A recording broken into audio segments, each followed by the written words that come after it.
नमस्कार दोस्तों, मैं अनुज पांडे स्वदेशी हिंदुस्तान से आज आप सभी को एक ऐसी शख्सियत से परिचय कराने जा रहा हूं जिनका नाम आपने सुना तो होगा लेकिन उनके बारे में आपको ज़्यादा पता नहीं होगा।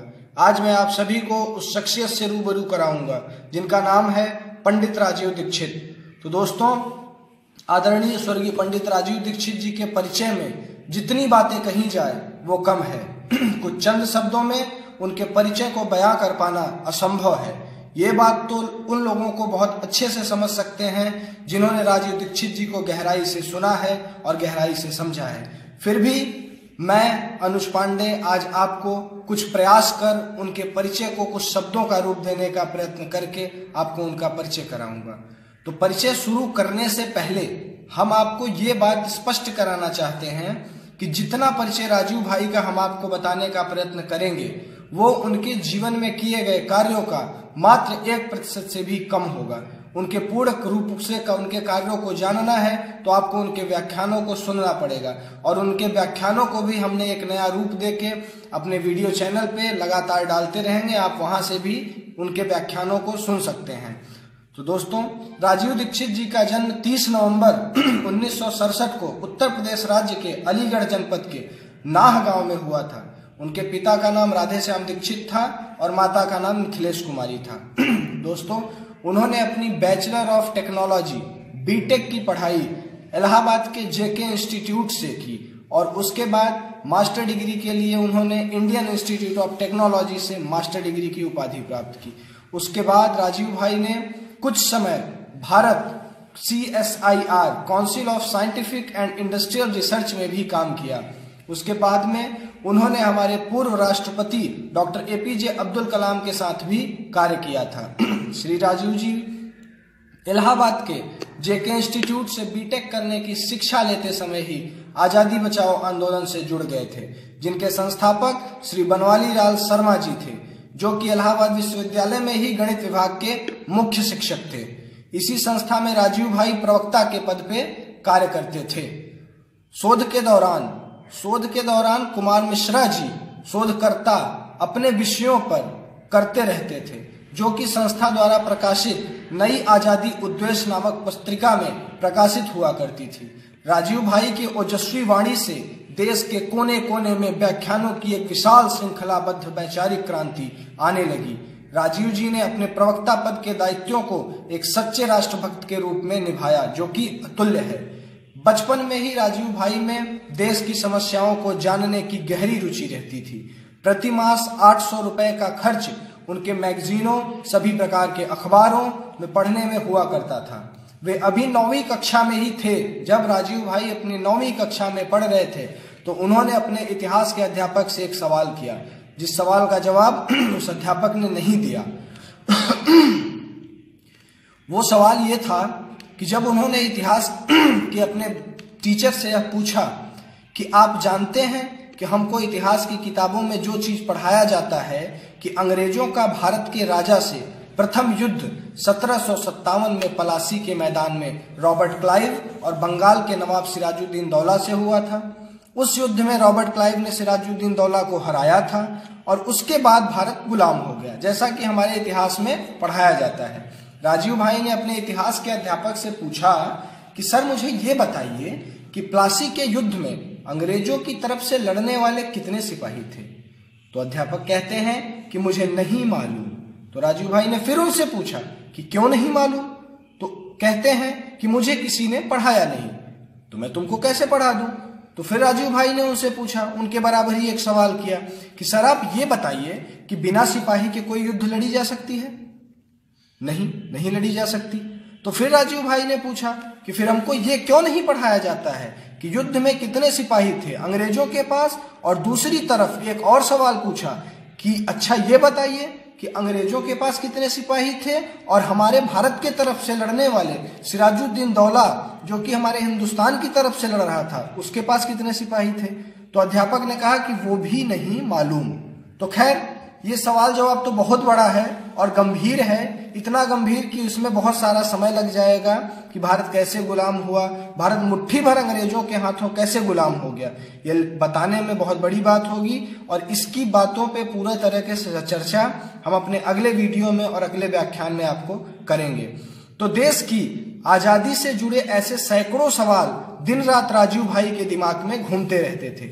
इसी बीच उनकी मुलाकात प्रोफेसर धर्मपाल नाम के एक इतिहासकार से हुई, जिनकी किताबें अमेरिका में पढ़ाई जाती थी लेकिन भारत में नहीं पढ़ाई जाती थी। धर्मपाल जी को राजीव भाई अपना गुरु ही मानते थे। उन्होंने राजीव भाई के काफ़ी सवालों का जवाब ढूंढने में बहुत मदद की। उन्होंने राजीव भाई को भारत के बारे में वो दस्तावेज उपलब्ध कराए जो इंग्लैंड की लाइब्रेरी हाउस ऑफ कॉमन्स में रखे हुए थे, जिनमें अंग्रेजों ने पूरा वर्णन किया था, विस्तृत वर्णन किया था कि कैसे उन्होंने भारत को गुलाम बनाया। राजीव भाई ने उन जब दस्तावेजों का बहुत अध्ययन किया और ये जानकर उनके रोंगटे खड़े हो गए कि भारत के लोगों को भारत के बारे में कितना गलत इतिहास पढ़ाया जा रहा है। फिर सच्चाई को लोगों के द्वारा लोगों के पास व्याख्यान के रूप में देने लगे और साथ साथ देश की आज़ादी और देश के अन्य गंभीर समस्याओं का इतिहास और उसका समाधान तलाशने में लगे रहते थे। दोस्तों, इलाहाबाद में पढ़ते हुए उनके खास मित्र हुआ करते थे जिनका नाम था योगेश मिश्रा जी। योगेश मिश्रा जी के पिताजी इलाहाबाद हाई कोर्ट में वकील थे। तो राजीव भाई और उनके मित्र अक्सर उनसे देश की आज़ादी से जुड़ी रहस्यमयी बातों पर वार्तालाप किया करते थे।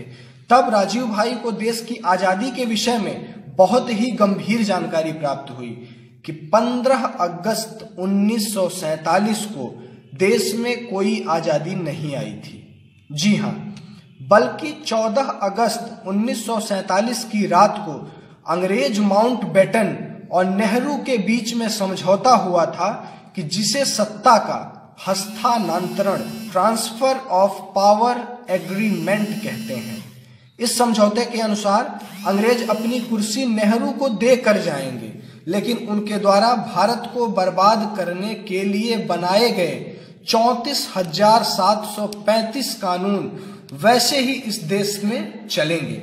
और क्योंकि आज़ादी की लड़ाई में पूरे देश का विरोध अंग्रेजी ईस्ट इंडिया कंपनी के खिलाफ था, तो सिर्फ एक ईस्ट इंडिया कंपनी भारत छोड़कर जाएगी और उसके साथ जो 126 कंपनियां और भारत को लूटेंगे या लूटने के लिए आई थी, वो वैसे ही भारत में व्यापार करेंगी और लूटती रहेंगी। आज उन विदेशी कंपनियों की संख्या बढ़कर लगभग 8 से 10 हजार को पार कर गई है। इस बारे में और अधिक जानकारी मैं आपको अगले व्याख्यानों में लगातार देता रहूंगा।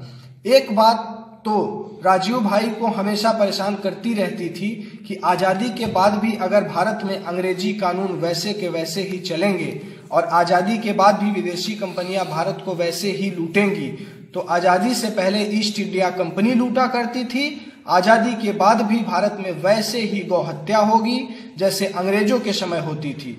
तो हमारे देश की आज़ादी का अर्थ क्या है? कुछ नहीं है।